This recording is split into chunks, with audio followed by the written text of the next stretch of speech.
такой взрослый ответ.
Okay, we are having a little bit of a technical problems, but we're on it. We'll solve it.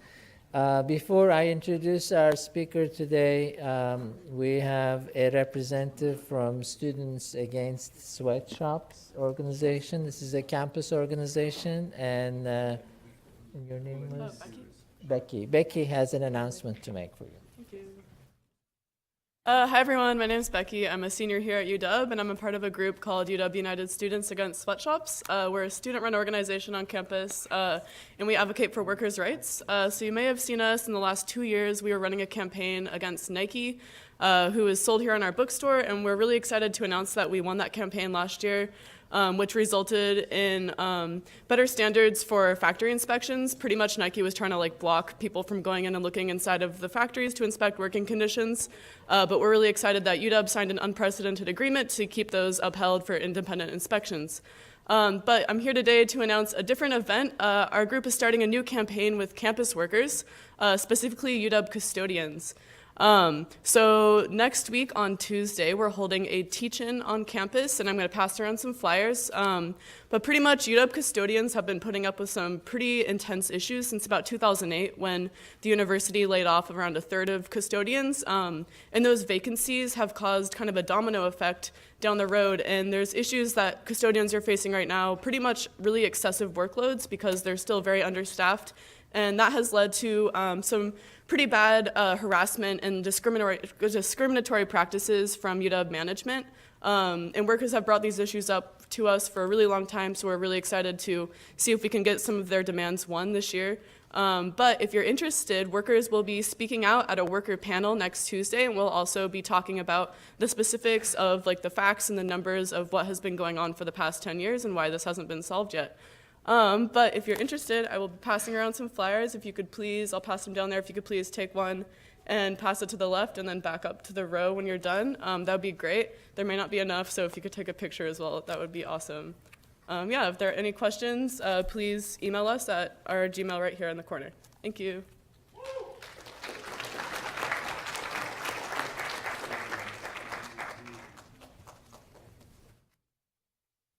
Okay.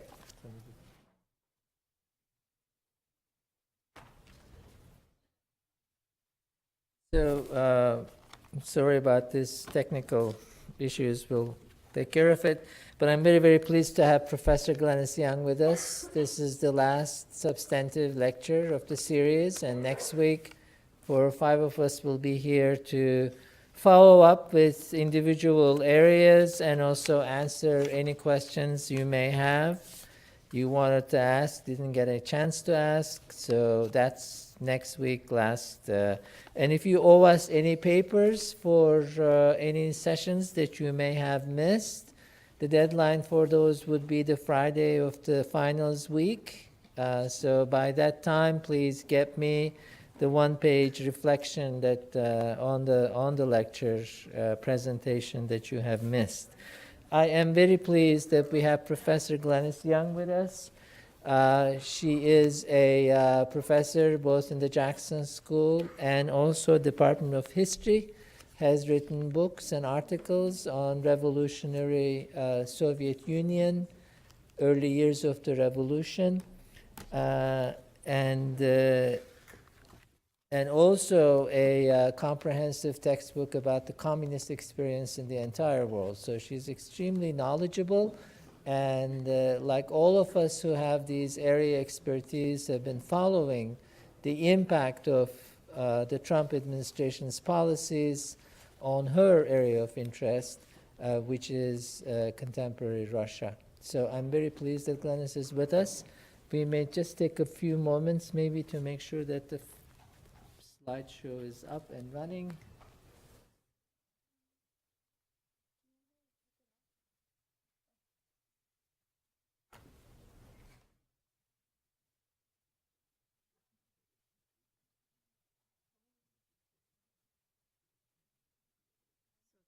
The challenge was getting this to play video and audio at the same time. Are you using HDMI?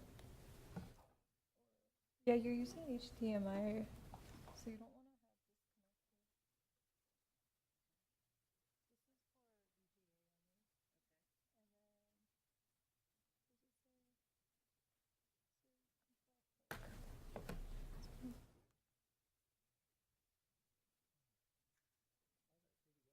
Works. Glennys.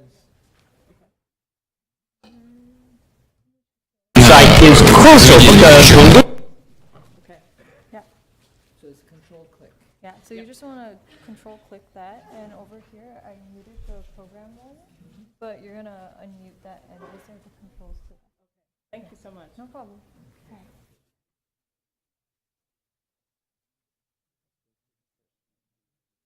Got it, got it. So it was, right.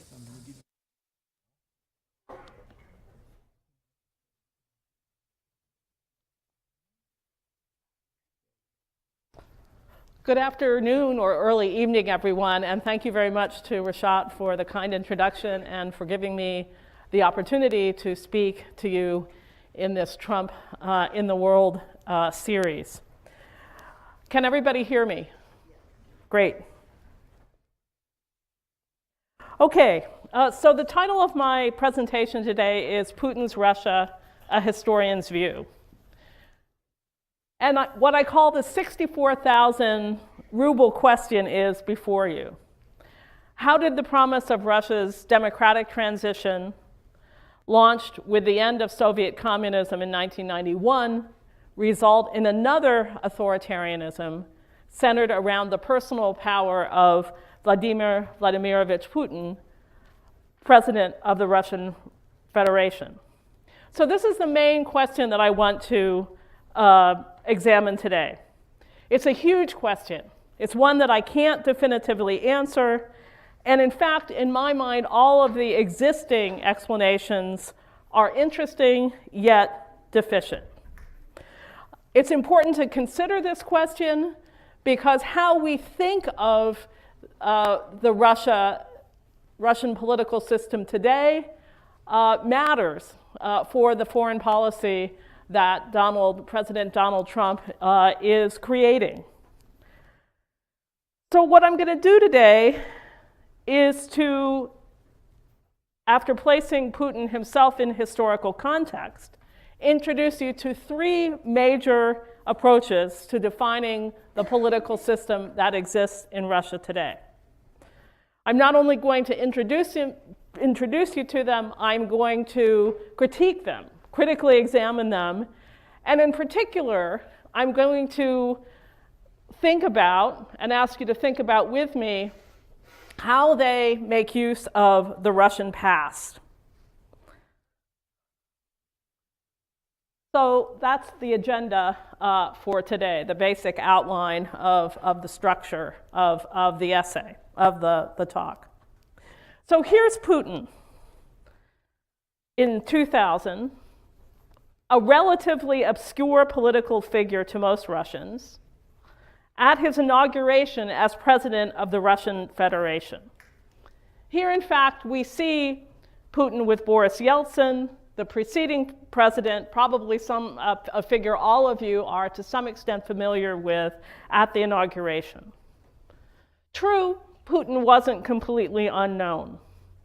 Yeltsin had, in fact, appointed him acting prime minister in 1998 and then acting president in 2000. He was certainly, I'm referring to Putin here, he was certainly not unknown in St. Petersburg, formerly Leningrad, in the Soviet period.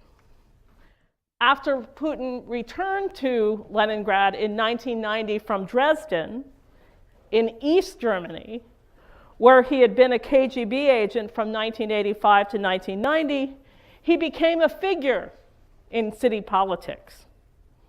In May 1990, for example, he was appointed as Mayor Anatoly Sobchak's advisor on international affairs. And a year later, in 1991, also the year in which the Soviet Union ceased to be, Putin became chair of the St. Petersburg Mayor's Office Committee for External Relations. In 1994, he became deputy mayor under Mayor Anatoly Sobchak. So these might sound to you like mid-level, not all that glamorous posts, but they were not. All of these positions, to the contrary, allowed him to make crucial economic decisions during the years in which the Russian economy was still undergoing a profound transformation from a command economy in which a capitalist market was suppressed to a market economy of private ownership and private property. Putin's behavior, the deals he oversaw that involved foreign companies, such as the German company Siemens, was the subject of investigations for corruption, such as money laundering, so much in the news today, by the St. Petersburg legislature. In St. Petersburg, then, Putin was not an unknown figure. But then, seemingly, hard times came to Putin. In 1996, his boss, Mayor Anatoly Sobchak, lost his bid for re-election. Putin, subject of criminal investigation and jobless, would seem to have had poor future prospects. But instead, he moved from his hometown of Leningrad to Moscow, where he held increasingly important positions and in fact headed the KGB's successor, the FSB, in 1998.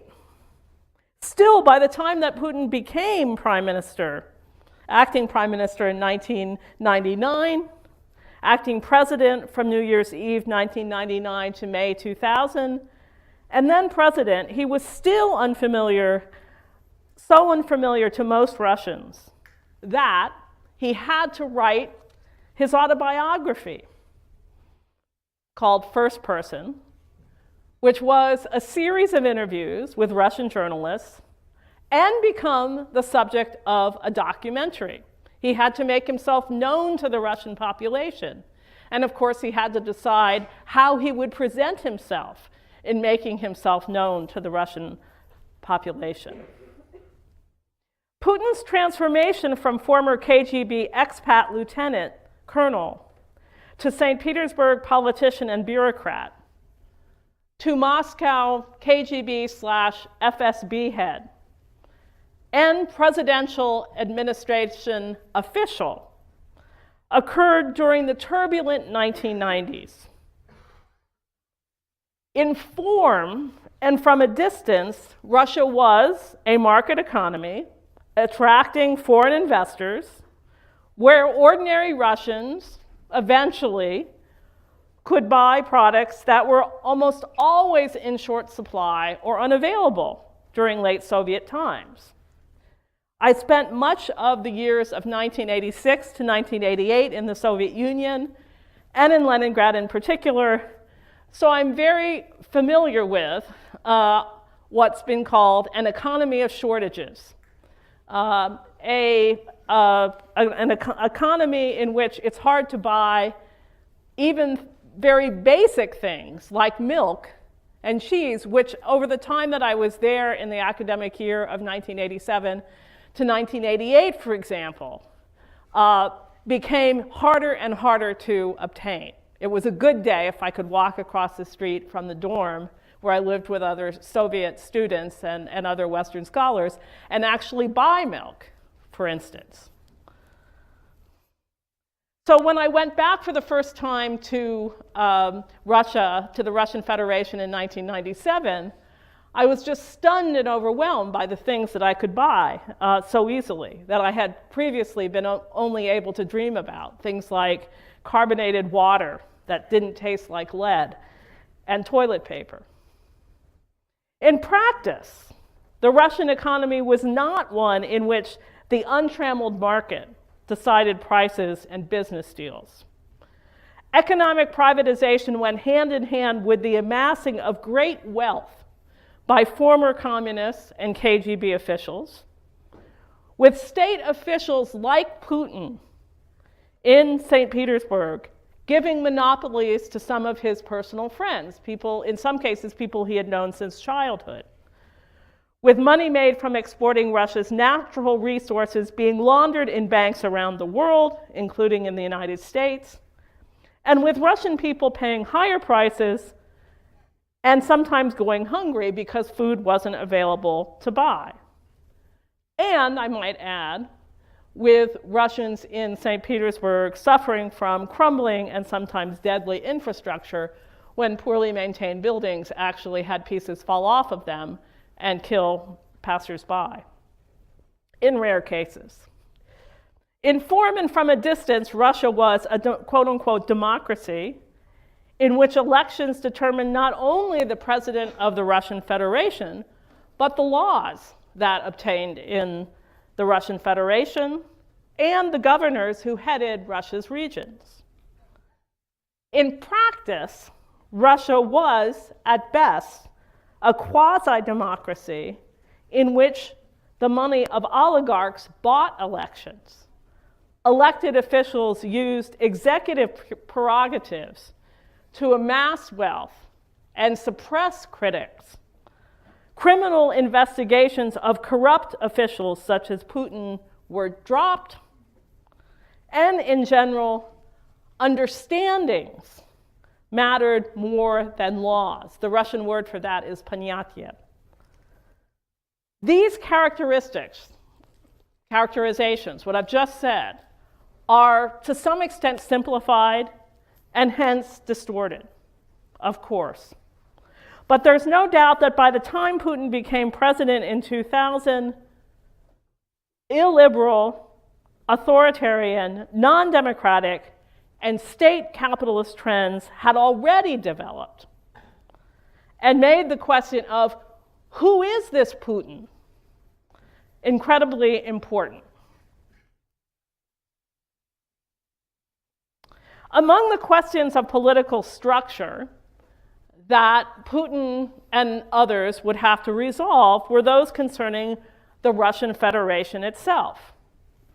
So let's take a look at this map so that Russia is not an abstraction to you. The Russian Federation, what you see in white pictured before you, the main successor state to the Soviet Union, still stretches over 11 time zones, from the Baltic Sea in the northwest to the Pacific Ocean in the east. It comprises 9 federal districts and 6 types of federal subjects. By that are meant other units of geopolitical organization, some of which have Russian names I wouldn't expect you to remember, but I mention them here just so you get a sense of the complexity of the units that comprise the Russian Federation. So those geopolitical units are republics, krais, that's another word in Russian for region, another Russian word for region called the oblast, 3 federal cities, 1 autonomous oblast, and 1 autonomous region of still another kind. Russia's size, no longer 1/6 of the world's surface that it was during Soviet times, but still huge, its climatic diversity, its harsh winters, its declining population, its emptying villages and rural sectors that you may have read about in the New York Times, its rust belts of steel and armament factories, just to name a few elements, make governing the country very, very challenging. There is also the ethnic and ethnotorial issue. Some of the population is not ethnically Russian at all. The Orthodox Church has undergone a tremendous resurgence, but the Russian Federation still encompasses tremendous religious diversity. Muslims, non-Orthodox Christians, Jews, and even Buddhists, just to give a few examples of non-Russian Orthodox who live in the Russian Federation. Much of Putin's support, or his base, lies in regions outside of Moscow, or in what the former NPR journalist Ann Garrels, for example, calls Putin country. But what actually is the political system that Putin and his loyal lieutenants have created? and a certain percentage of Russia's citizens still support, despite the fact that, yes, there is a growing opposition movement led by Alexei Navalny, which is popular among other Russians, and there certainly are challengers to Putin for the next presidential election. And what do the defining elements of this political system have to do, if anything, with the Russian and Soviet past? So today we're going to examine three basic characterizations of the Russian political system. All of them, and others that I won't examine directly here, such as Russia as a mafia state, a phrase you may have heard, have been applied to many other cases besides Russia. The first is managed democracy, a concept that was first advanced by Walter Lippmann in 1920, almost 100 years ago, and has since been applied to other political systems, even rather recently by the Princeton political theorist Sheldon Wallen to the United States. Moreover, one of the Kremlin's own political theorists, Gleb Pavlovsky, has used it to describe the contemporary Russian political system. We're going to look at this concept more in depth in terms of its constituent elements, and as I mentioned, we'll also subject it to critique, enumerating its strengths and weaknesses. But for now, let me give you a quick definition, a basic definition of managed democracy. This is a hybrid form in which democratic processes, or nominally democratic processes such as elections, coexist with authoritarian political practices, such as the silencing of a critical press and political violence to stifle dissent and opposition. The second characterization that we're going to examine critically in terms of the contemporary Russian political system is a kleptocracy. You might know that kleptocracy means rule by thieves, and this concept has been applied to Russia by the political scientist Karen DeWisha. What she means by rule by thieves in relationship to Russia and Putin is that Russia's authoritarian political structure can be thought of as a kind of tribute system, a kind of, as she puts it, closely knit cabal. Notice the nefarious association there in the word cabal, in which Putin presides over the trading of political and economic privileges in return for political loyalty. Those are the fundamental terms of what you might think of as the informal contract system of this political cabal or kleptocracy and tribute system. The roots of this certainly predate, DeWisha has maintained, Putin's becoming president in 2000.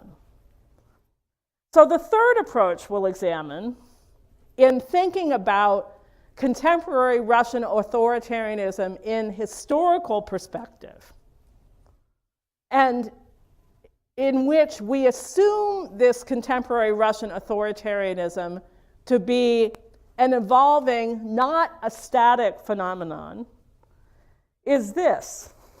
I'm going to suggest that we think of it as a phase within a much longer revolutionary process that began in the mid-1980s when Mikhail Gorbachev became General Secretary of the Communist Party of the Soviet Union.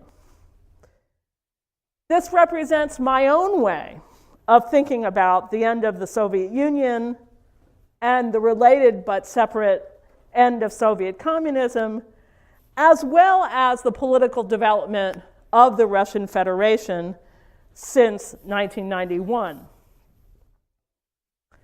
1991, the year of what is often called the Soviet collapse and technology willing, you'll see Putin refer to it in that way in the short video that I'm going to show you, or hopefully show you, was a year of dramatic political and social rupture, I want to suggest, akin to 1789 during the French Revolution, 1911 in the Qing Empire, or 1917 in the Russian Empire.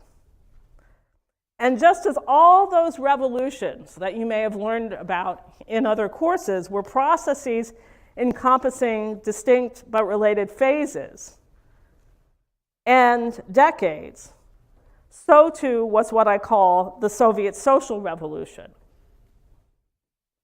The French Revolution that brought the invention of modern political practices essential to democracy had its Napoleonic phase and its restoration. So why would we then expect the introduction of some democratic processes, such as elections, in the Russian Federation, not to be followed by increasingly authoritarian political developments? So after more on Putin, I'll introduce him to you a bit. And the so-called transition from Yeltsin to Putin, we're going to examine each of these characterizations. Again, they are managed democracy, kleptocracy, and revolutionary consolidation in a broader Soviet social revolution in greater depth. In particular, I want to look closely and critically at how each characterization uses the Russian and Soviet pasts. And I'll point out when, to my mind, the first two approaches do so in too simplistic and reflexive a way. And I'll end with taking your questions. So that's the game plan for today. So first, Putin. When you hear the name of Putin, what do you think of? I'm looking for direct responses here. Anything? Any words that come to mind when you hear the word Putin? So louder? War criminal?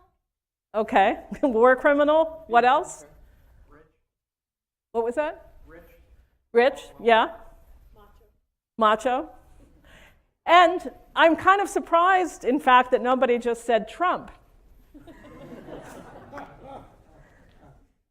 Anyway, Putin is so much in the news these days, both as leader of a major country and in relationship to the Trump investigation, that it can be hard for us to think of him in relationship to the Russian and Soviet past. But it's crucial to do so if we want to understand the relationship of that past to the political system that to some extent he has created. So here goes ways of approaching the question that was on everyone's mind in 2000 when Putin became president of the Russian Federation. Who is he? By that concretely was meant, has he really broken with the communist past? Is he really a Democrat? Is he really for market reforms? And then we'll look briefly at themes in Putin's autobiography, which I've mentioned is called First Person. And finally, we'll look at and critique a scholarly approach to Putin that conceives of him as really comprising about 6 different personae. So I could give an entire presentation, or really a series of presentations, on Putin in historical context. This is going to be regrettably brief. Born 7 years after World War II ended in 1952 in Leningrad, he was the son of a father who joined the Soviet Navy and who worked in a factory. During World War II, Putin's father was in the Soviet secret police. He worked in, or fought in, I should say, demolition battalions behind German lines. Putin's mother was also a factory worker with a peasant background. Putin's view of Soviet communism and the world was shaped by the cult of what in the Soviet Union is not called World War II, but is instead called the Great Patriotic War. That is, Putin was taught that the war was the Soviet system's Armageddon. It was the Soviet system's ultimate test. And that the Soviet Union had been able to defeat Nazi Germany because of the wise guidance of the Communist Party that enabled the heroic sacrifice and unity of the Soviet people. The Leningrad that Putin grew up in bore the scars of war. His father's body was literally scarred. He was disabled as the result of a war injury. Putin's parents have lived through the nearly 900-day siege of the city, when the only escape route from German near encirclement of the city in which the Bolshevik Revolution began was over frozen Lake Ladoga to the north. This was also a nearly 900-day siege in which about 670,000 Leningraders died, including Putin's brother, one of his brothers who died of diphtheria. The city's buildings, the Leningrad that Putin grew up in, that is, still had marks from German shells, and a few do to this day, even in the central St. Petersburg of canals and stunning architecture. By all accounts, there was nothing stunning, though, about Putin's rough neighborhood or the communal apartment in which he and his parents grew up in. By communal, I mean that there might have been 4 to 6 families who each had their own room or two within this larger apartment, but who shared kitchen and bathroom facilities. Putin didn't live in poverty, though, and the fact that his parents had a telephone and a car, very rare in the late Stalin and post-Stalin years, suggests that his father may still have been working for Soviet intelligence services even after World War II. Putin, let's call him by his first name, first more formally Vladimir, and then diminutives of increasing intimacy, Volodya, Vova, spent a lot of time on the streets, was known for his love of judo, and was not much of a student at first. By the time he was 16 years old, so that would have been 1968, and that was a year of great significance in Soviet history and world history because it was the year, among other things, in which the Soviet Union invaded Czechoslovakia and dissent emerged in the Soviet Union. Putin's belief in the bedrock institutions of the Soviet regime could not have been firmer. How firm, you might ask? How firm at the very time that Premier Leonid Brezhnev, leader of the Soviet Union, was cracking down on opposition? Well, at that very time, and in that very year, 1968, Putin volunteered to join the KGB. Told when he needed to acquire a law degree and that he would need to be, quote unquote, selected to join that institution, he did indeed graduate from the law faculty of Leningrad State University. What Putin was up to from about 1975 to 1985 is not all that clear to his biographers. That is, during the early 1980s, he might have been an undercover KGB agent in West Germany. From 1985 to 1990, we certainly know, he was an official KGB agent in East Germany. His post was not very glamorous. He wasn't even in East Berlin. Instead, his post was the not so glamorous, war-ravaged city of Dresden. That was his vantage point for experiencing the collapse of Soviet systems in East Europe. So he was in Dresden when the Berlin Wall fell in November of 1989. He was in Dresden when he was learning from afar about the destabilizing consequences of Gorbachev's reforms in the Soviet Union. When he returned to Leningrad in 1990, he was assigned by the KGB to Leningrad State University, where he crossed paths with his former law professor, Anatoly Sobchak, later chair of the city council and mayor, and also, incidentally, Putin's former teacher. Perhaps by chance, which I tend to doubt, or perhaps as part of a KGB strategy to capture, if slowly, the institutions of Russia's emerging democracy, Sobchak chose Putin to be his top deputy when he was mayor. So let's think about what these details mean. Putin was making crucial economic and political decisions during the economic depression of the early post-Soviet years. I'm talking in particular about the period roughly between 1991 and 1995 or 6. He was doing this in a city, formerly Leningrad, now again St. Petersburg, in which in the early 1990s people were going hungry as food was disappearing from the shelves, in the tatters of a command economy, and pay was often through barter. I mentioned earlier the Putin kleptocratic cabal.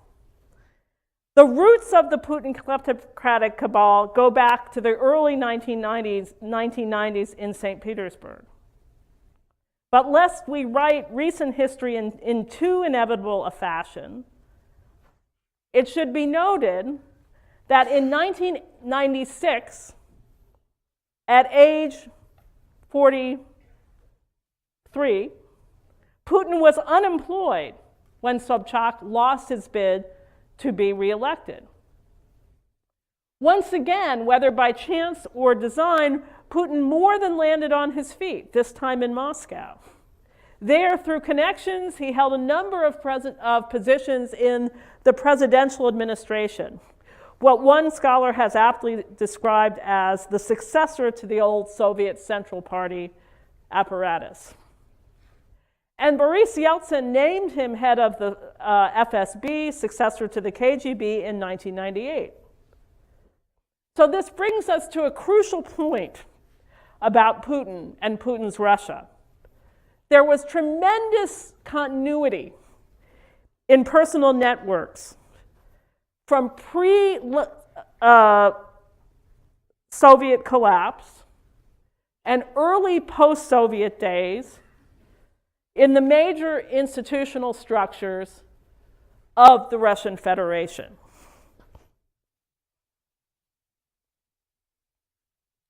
Despite this continuity, with the key example being the institutions with which Putin was most closely associated, the KGB or FSB, Putin and his media handlers sought to fashion him as a leader for the new political moment writ large.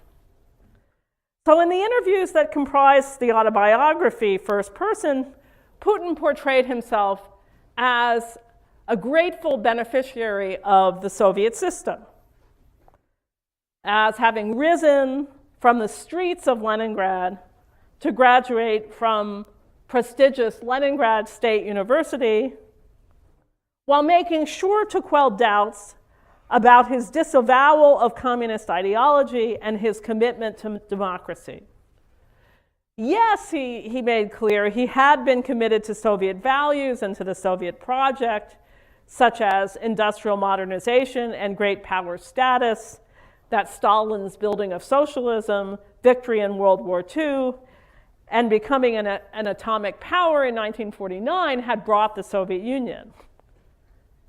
He presented his joining of the KGB as an act of patriotic duty to the Soviet Union. One topic that he did not avoid in first person, the cover of which you see in the lower right-hand corner, was the Soviet collapse. He acknowledged the disorientation he felt when he realized that the USSR would not use Soviet troops to maintain the East German regime. And he diagnosed the metamorphosis of Gorbachev's reforms into the collapse of the system as a paralysis of power. Reading not too much between the lines, one finds inklings of a determination to avenge his personal disorientation and recapture the institutional stability of the pre-reform Soviet system, if in non-communist form. So I want to now show you this video, which it's very short, under a minute, but I think quite revealing. However, it's not displaying. But control. Didn't they tell you to do? So I would have to go back to the. Yes, slide.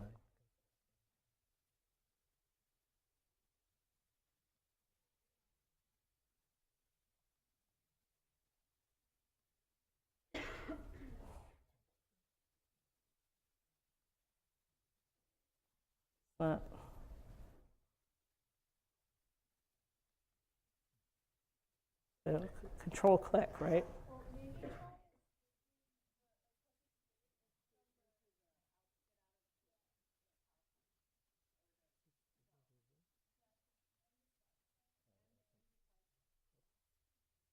What? And slideshow. Okay. Got it. With that.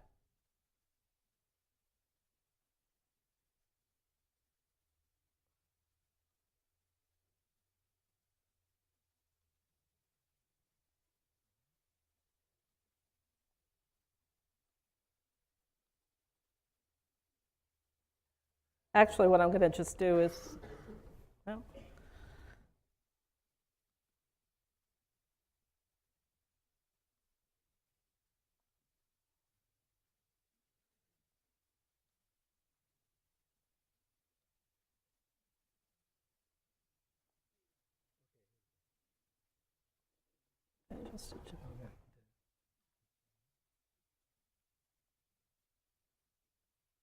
Первый вопрос. Вы освоились в Кремле вообще? Освоился. И как вам? Удобно. Удобно? А вот кресло президента, оно какое? Не жмет. Не жмет, а нагнет. Устраиваюсь. Серьезно? Я на спинку не облокачиваюсь, я больше на стол облокачиваюсь. А на столе вот как-то такая нерабочая атмосфера, или вы просто педант по натуре? Я просто знаю, что стоит только на полдня расслабиться, и стол будет завален бумагами нужными и не очень нужными. Поэтому стараюсь всегда следить за тем, чтобы на столе было чисто. А что сейчас у вас на столе? Можем подойти? Можно, смотрите.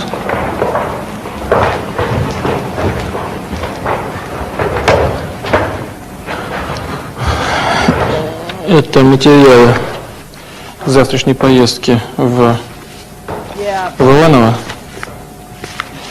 Потом материалы по поводу награждения завтра женщин 8 марта. И один материал из ФСБ, но его переворачивать не будем. Вот так, как живот, да, говорил? Держи перевернутым. Да. Вот только что брал. Можно посмотреть? Да, точно. Можно. Это все дела? Один из вариантов, который разрабатывается и рассматривается в качестве возможного, одного из возможных вариантов.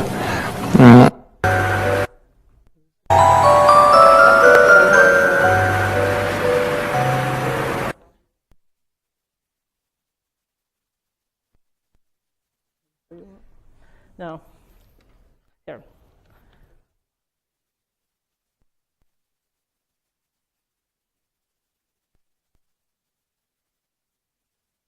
Here's what I want.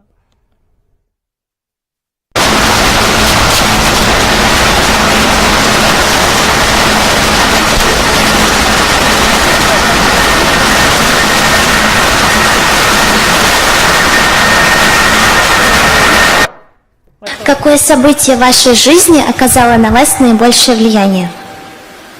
События в жизни? Да.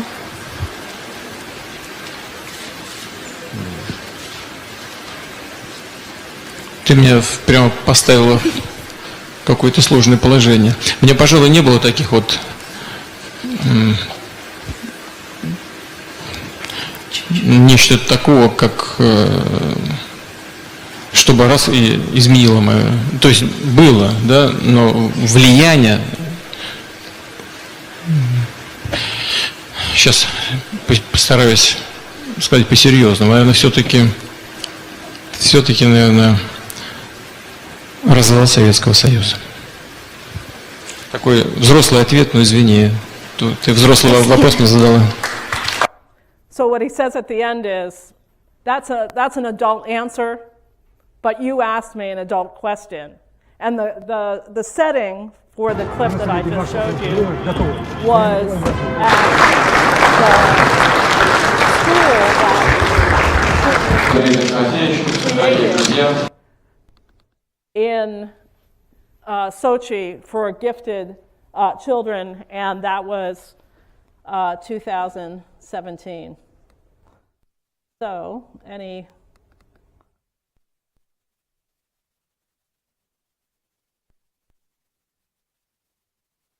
thanks for your patience with the audio, but I think that's a very important video to see, although short, because you see the emotion on Putin's face when he talks about the collapse of the Soviet Union.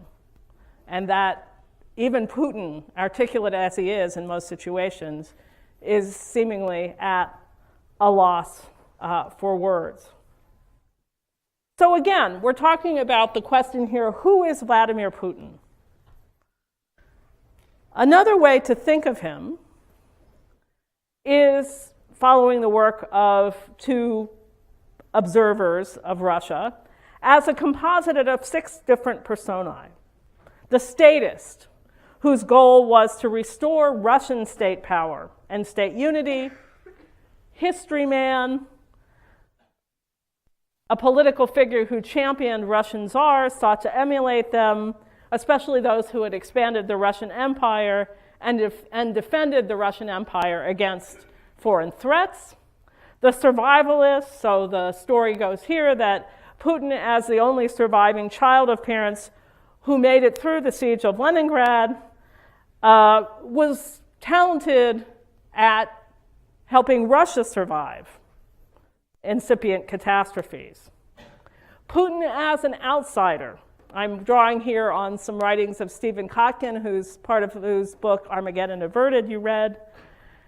Outsider in the sense that Putin was not a Muscovite, not even really a standard figure in the Soviet bureaucratic apparatus or a standard KGB officer, but something always of a figure on the political margins.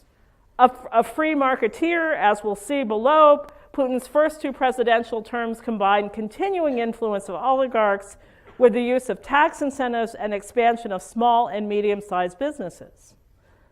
Putin is case officer. As a talented political leader whose skills were honed in the Soviet period in the KGB of using bribery, blackmail, information control, including cyber attacks, and the extension or attempted extension of bribery, blackmail, and information control to the United States political system, perhaps via cyber attacks on Hillary Clinton's campaign and to the benefit of Donald J. Trump's bid to become president of the United States. So how useful is it to think of Putin in this way? Somewhat useful. The six personae approach makes Putin more complex. Historians and other social scientists like complexity. It makes him more complex than catchy or yet simplistic terms such as Russia's new czar or head of the Russian mafia state. But despite its pedagogical usefulness, I think there's a problem here. And despite the fact that it makes Putin admirably more complex, there are some difficulties there. Because it tends to place Putin in a historical vacuum, rather than putting Putin and his often contradictory intentions in historical, social, and cultural contexts. Another problem with this approach is this: despite how central to Russia's political system Putin certainly is, the political system in Russia today is more than just Putin. Just as Stalinism was much more, as we've learned through decades of research, than Stalin himself. So let's start to move beyond Putin to the three characterizations of the Russian political system that I introduced at the outset. First, what are the major explanations for how and why Putin, of all people, became president of the Russian Federation after the ailing and often drunken Boris Yeltsin? One view is that Putin's rise is largely an accident, a position advanced by Masha Gessen in her book, The Man Without a Face, The Unlikely Rise of Vladimir Putin, published in 2012, the same year in which Putin began his term as president. The second approach is to focus on the personal and family politics of transition from Yeltsin to Putin. With Putin, in other words, infirm and increasingly incompetent, the family, that is, Boris Yeltsin's daughter and other relatives, along with second-level family, such as the oligarch Boris Berezovsky, auditioned contenders. Putin emerged as the winner. And the third major explanation is to regard Putin as part of an FSB strategy to shape, by infiltrating, one might say, from within, the policies and directions of the Russian government. Putin himself once quipped to FSB veterans in what might or might not have been a joke, "Comrades, our strategic mission is accomplished. We have seized power." I'd say that there's something to all of these explanations. There was nothing written in stone about Putin's rise, if that's what Gessen means when she said Putin became president by accident. But certainly the family and Putin's connections to Russian intelligence institutions were major factors too. It's important not to see 2000, the year in which Putin became president of the Russian Federation, as a clean break with the Yeltsin years. Putting it differently, many of the basic features of the political system that exists today in Russia were constructed under Yeltsin. These elements include, for example, the influence of oligarchs such as Boris Berezovsky, who, as you may know, died in London in 2013 under mysterious circumstances, Mikhail Khodorkovsky of the oil company Yukos, he's now in exile in Switzerland, Igor Sechin, head of another company, Rosneft, and Sechin is very much a major political and economic player in the Russian Federation today, and Yuri Kovalchuk, head of Bank Rossiya, or the Russian bank, said to be Putin's personal bank. Their roots go back to the 1990s and even before. So too did the control of the media by government and oligarchs start during the Yeltsin year. Boris Berezovsky's control of Channel 1, called Первый канал in Russian, is a case in point. As for the corrosion of democratic institutions, Boris Yeltsin may have stood on a tank in 1991 to defend democracy during the August coup against Gorbachev, but under his watch, the parliament, or Duma, was weakened in 1993 when, during a constitutional crisis, the Duma, or Russian White House, was bombed by tanks under Yeltsin's order, with the army complying. Another example of the decline of political freedom during the Yeltsin era is the fraudulent referendum in 1993 on the constitution of the Russian Federation. And yet there have been significant changes or discontinuities between the Yeltsin and Putin eras, and also over the course of Putin's term as president and prime minister. This is a huge topic, and I'm just going to give you a few examples. Gone are the days of wild crony capitalism in which former Communist Party members and other elites seem to become billionaires overnight.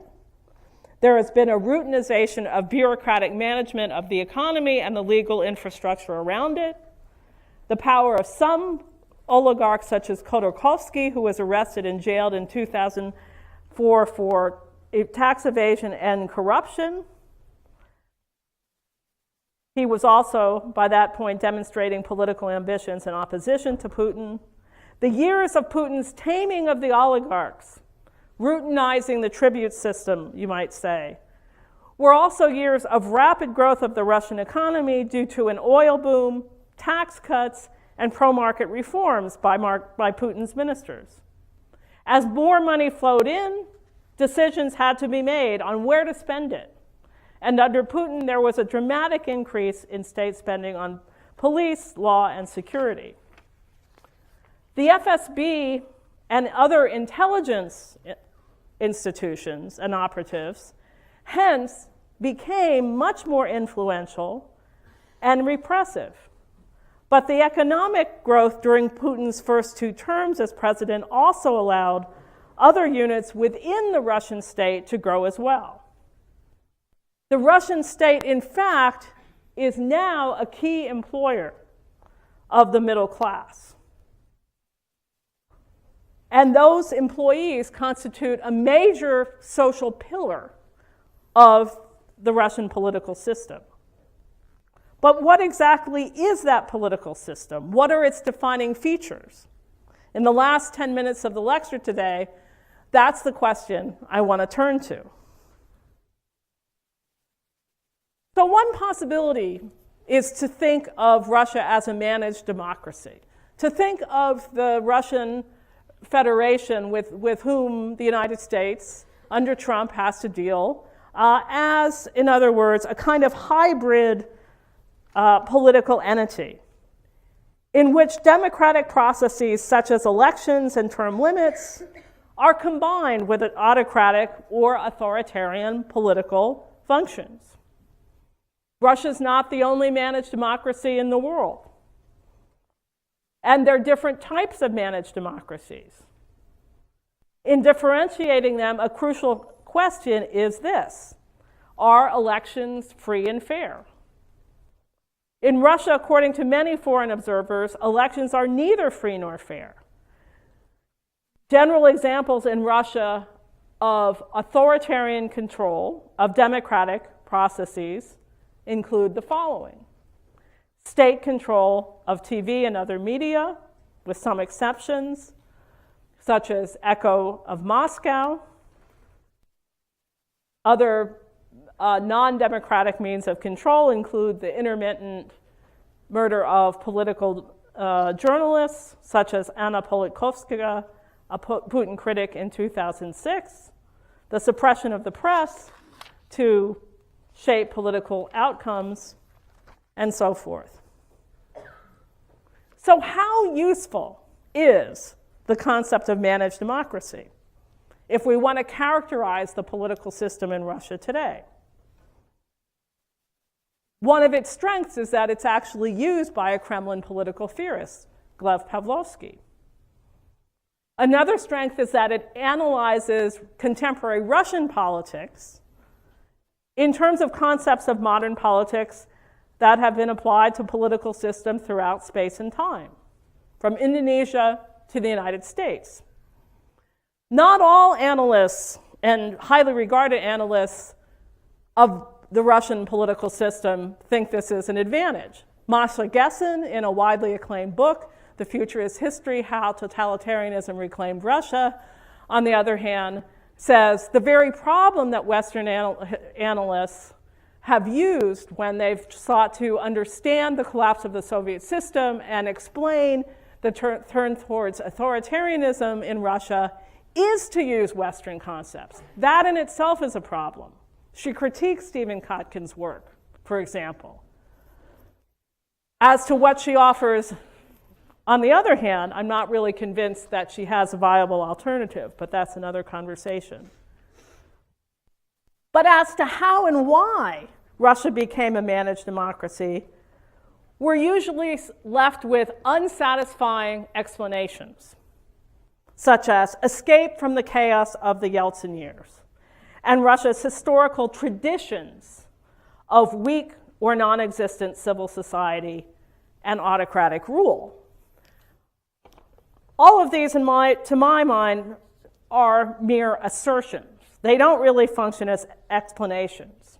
History, the Russian and Soviet past, gets used to create a kind of timeless Russia, one that naturally defaults to an authoritarian political setting. History is cast too simplistically and too reflexively. You can think of this as the Matryoshka doll approach to Russian politics, where the emergence of different forms of Russian authoritarianism is just a natural and an inevitable thing, as you see in the unfolding of the Matryoshka doll before us. So let's move to kleptocracy. This has gotten a lot of press.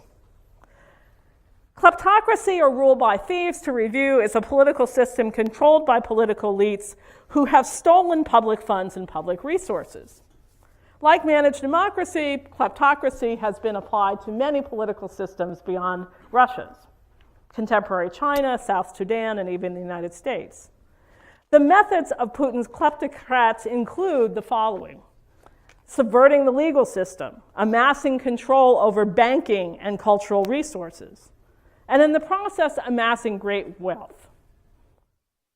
Karen DeWish's book, Kleptocracy, does a fantastic job of demonstrating the late Soviet and 1990s roots of the tribute system over which Putin presides.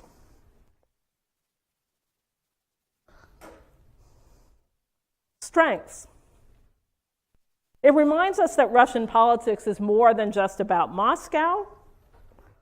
It reminds us how important it is in explaining how the Russian political system works, to understanding the role of the KGB and the FSB in private business.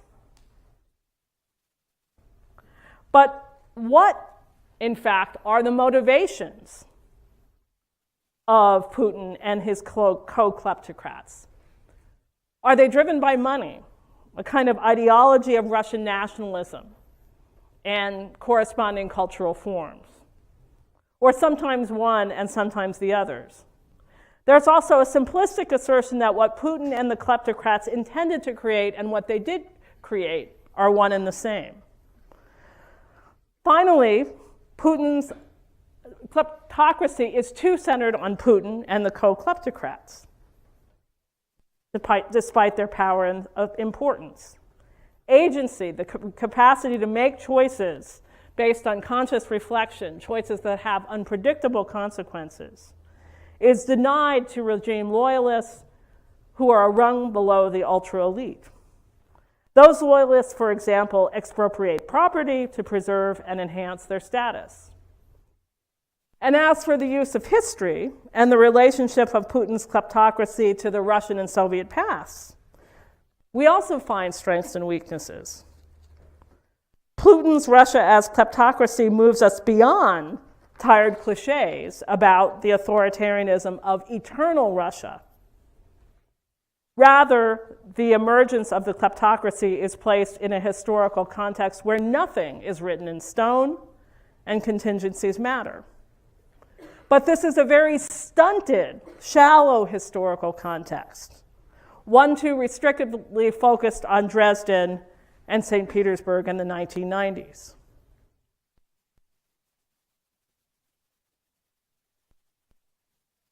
So this brings us to the third way of understanding the political system of Putin's Russia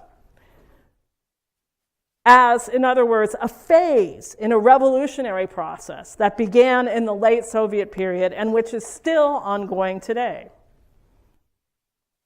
Like other major world revolutions, those that you've learned about in France, China, and Russia in prior centuries, this revolution, which I call the Soviet Social Revolution, began not because of popular discontent from below, that certainly existed in the late Soviet period, but rather the Soviet Social Revolution, like those prior world revolutions, began when political elites, fix that in your mind, the Communist Party of the Soviet Union under Gorbachev as General Secretary of the Communist Party launched a process of intertwined political, economic, legal, and cultural reform that inadvertently resulted in state breakdown, in part because of conflicts between political elites. This is the process that you got to read about in Stephen Kotkin's work. Reforms under Gorbachev, such as the creation of limited aspects of a market system, for example, the 1988 law on cooperatives,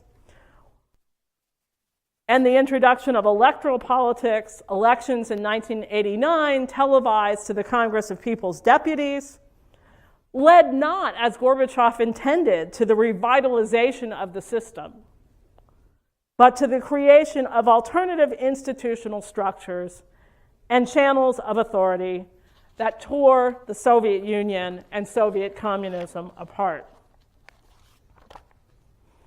This was a social as opposed to a purely political revolution, that is, merely a change in political structures, because the process of state breakdown resulted in a fundamental transformation of politics, society, and economy and culture in an extremely compressed time frame. There's never been a world revolution in which the popular democratic forces unleashed during state breakdown were not, at least in the short term, replaced by a new revolutionary phase in which old elites sought to regain influence and power through the consolidation of new institutions. And you can think of Putin, for example, as an old elite, as someone who came up through the Soviet system and held high positions in the KGB. Like other major world revolutions, the Soviet Social Revolution needs to be set in global context. That is, just as state breakdown in the French Revolution was in part due to economic overextension because of foreign wars, so too was the Soviet Social Revolution, in part a product of the economic competition of the Cold War. And just as the new regimes that replaced the Chinese, French, and Russian old regimes were more centralized than the ones that they had toppled, so too is the political system in Russia today, in some ways more centralized and more highly institutionalized than was the Soviet state and the Soviet system in the late Soviet period. So by thinking of Putin's Russia, where yes, elements of managed democracy coexist with kleptocracy, as a phase in a Soviet social revolution, we've put contemporary Russia into a much larger framework. We've gotten beyond cliches about eternal Russia as a series of inevitable authoritarianisms as a result of entrenched patterns of weak civil society, autocratic political culture, immature democratic culture, of Russia as not a country of laws, but of understandings. We've created an opportunity to place the Soviet collapse and the rise of Putin, moments or phases in what I've called the Soviet social revolution, in a global context of the transnational and multidirectional flow of capital, ideas, goods, and people. We've broadened our historical understanding of the resurgence of old elites beyond just a post-1991 strategy of the FSB, the former KGB, to infiltrate the organs of state power. So my thinking here is part of a larger book project. There are definitely pitfalls to avoid as well as opportunities, pitfalls being not shoehorning, resisting the temptation to shoehorn the Soviet past into established categories from the French Revolution, say, which you may have studied, and to combine a kind of explanation of the Soviet collapse, the Soviet social revolution, as an unintentional unfolding of structural processes or relations between, enduring relations between, patterns of relations between groups and societies with human agency or conscious action based on rational reflection that produces contingent results. Before I conclude, I want to just say something, since this is 2017 and the year of the 100th year anniversary of the two revolutions that occurred in Russia in 1917. I want to say something about the following issue. How might we mesh the interpretation that I just gave you of Russia's authoritarian turn as a Soviet social revolution with the way that the Bolshevik Revolution, the second of the two revolutions, has been commemorated in Russia today? So if you've been following the news, you know that the big news about the centenary of 1917 in Russia is that it has been a non-event. What the big news is that 1917 has been out of the news. So has Lenin. As you can see in these images, which I've borrowed from a presentation that I just heard at a conference of Madrid, of monuments that have been constructed in 1917.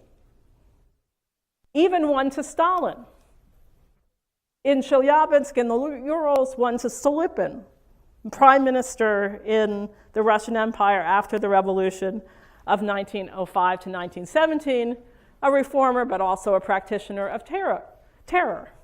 Dzerzhinsky, founder of the Cheka, or the first Bolshevik secret police. No Lenin. No Lenin here either. This is a tattoo of somebody in prison. On the left, you see Nicholas II. On the right, I'm sure you all recognize Joseph Stalin. So Lenin has been absent in recent celebrations of the 1917 revolution in Russia, nor have there been big parades. Were there big parades at all in Red Square, in Moscow? And in fact, what Putin inserted in 2005 to replace the yearly celebration of the October Revolution was the Day of Reconciliation or Unity in early November. So why is this? A hypothesis, which is just that, a hypothesis, is that it's because to acknowledge Lenin's revolutionary role and to have commemorated the 1917 revolutions, especially the Bolshevik Revolution, would have obliged Russia to acknowledge that they themselves are part of an ongoing revolutionary process. Again, this is just a hypothesis. It's not something that I've clearly tested. So what we've done today, then, is to examine the big question of how we explain Vladimir Putin's authoritarian turn in Russia, how we explain the emergence of yet another form of Russian authoritarianism centered around Vladimir Putin's personal power. In answer to that question, one can say scholars are working on it. Russian specialists have been much better at generating flashy, catchy concepts like mafia state, kleptocracy, managed democracy than in really explaining how and why authoritarianism has come to be in Russia. What I've suggested is that we need a much deeper understanding of history and a much broader conceptual framework if we want to understand how and why a new type of authoritarianism has emerged in Russia today. So that's all I have to say, and I'd be happy to take questions.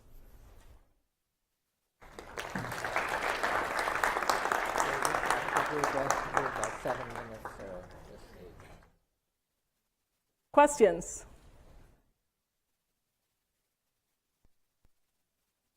Really? No questions?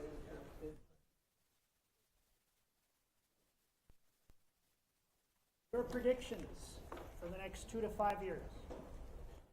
Okay. My predictions for the next 2 to 5 years. 3, 4 questions, maybe we'll take all of them. Okay, let me take all of them. Yeah.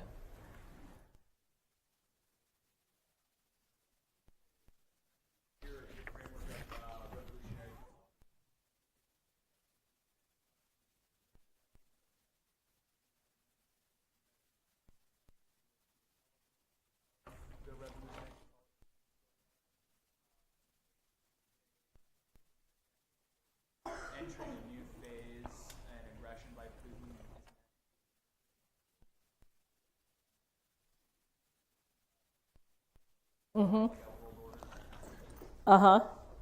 Great question. Thanks. Any other questions?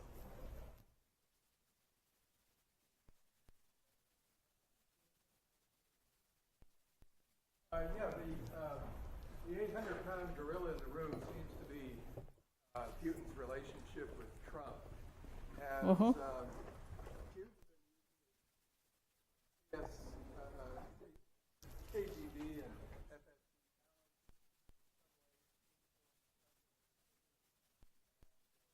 Is there a smoking gun?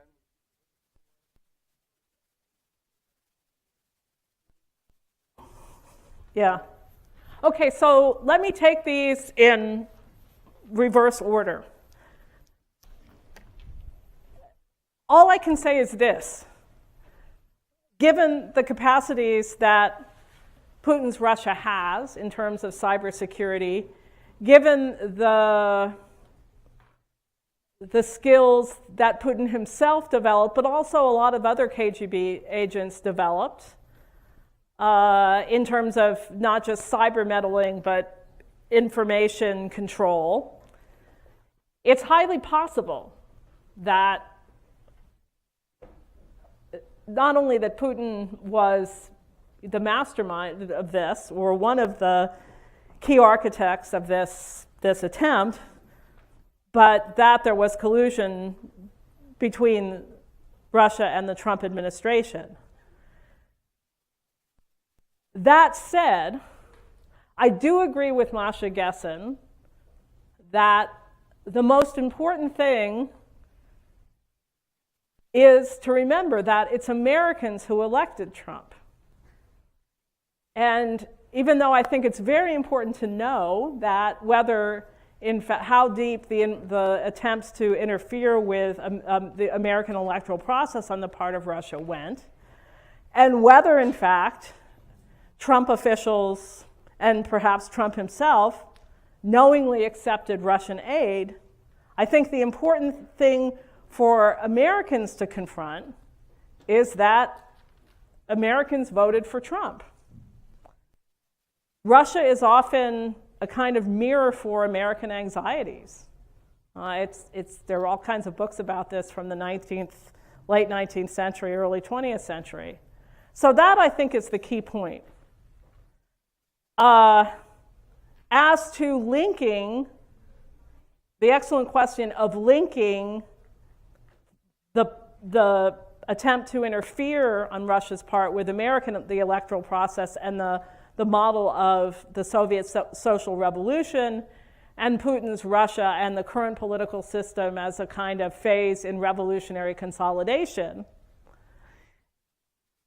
I would say that in all revolutionary consolidations, as the term indicates, there's a desire to protect the centralized system that has emerged from a revolutionary process that's largely unintentional and involuntary and not really based on a conscious ideology.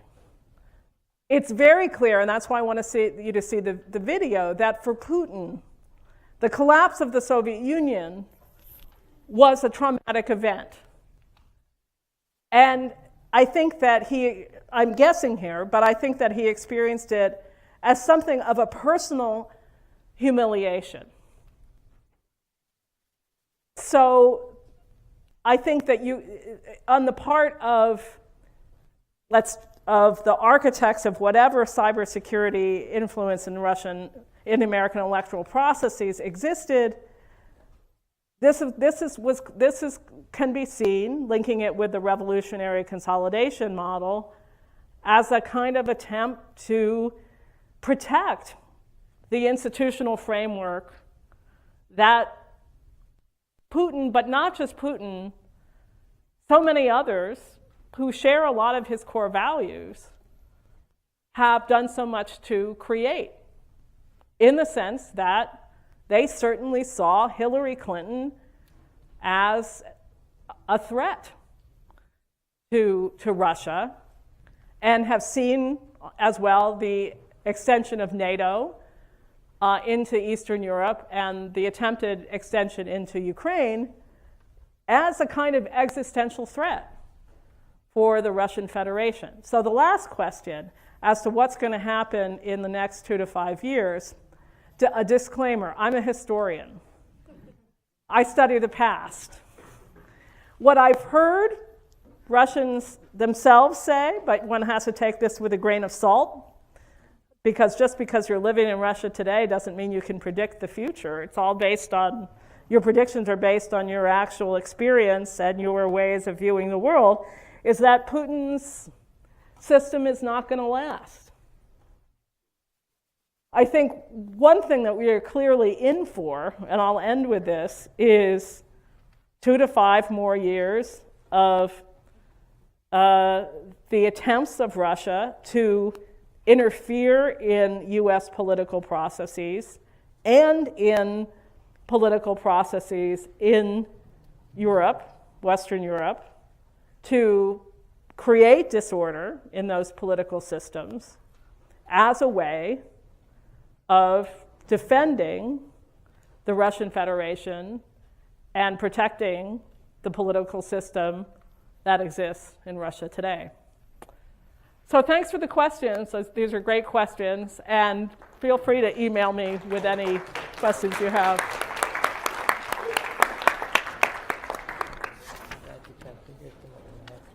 What?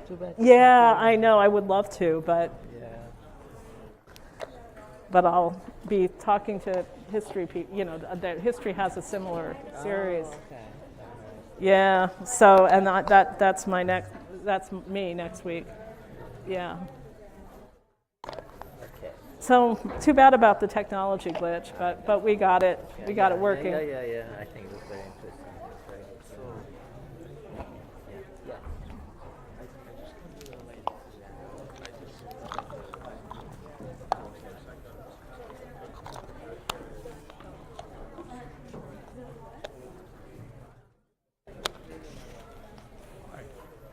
Hi. Jürgen Sala. I'm the EU fellow at. Oh, hi. Hi. That was a great effort. I like the historic, long perspective. Good, good. And when you were in Leningrad, where did you live? Well, I lived in the Sovietsky. Oh, whoops. I thought I.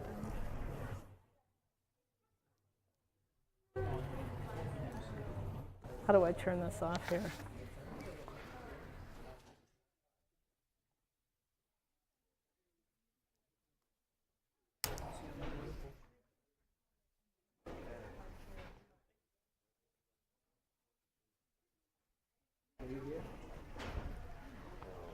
I don't know.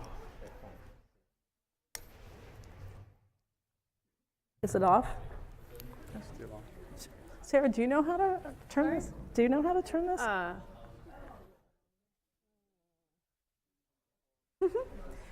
I'll turn it off. I'll work on it. Can I unplug you? Can I Yeah, just... please. Yeah. Thanks. And I'm just kidding. So, yeah, I lived in the Sovietskaya hotel.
Irony was that the first secretary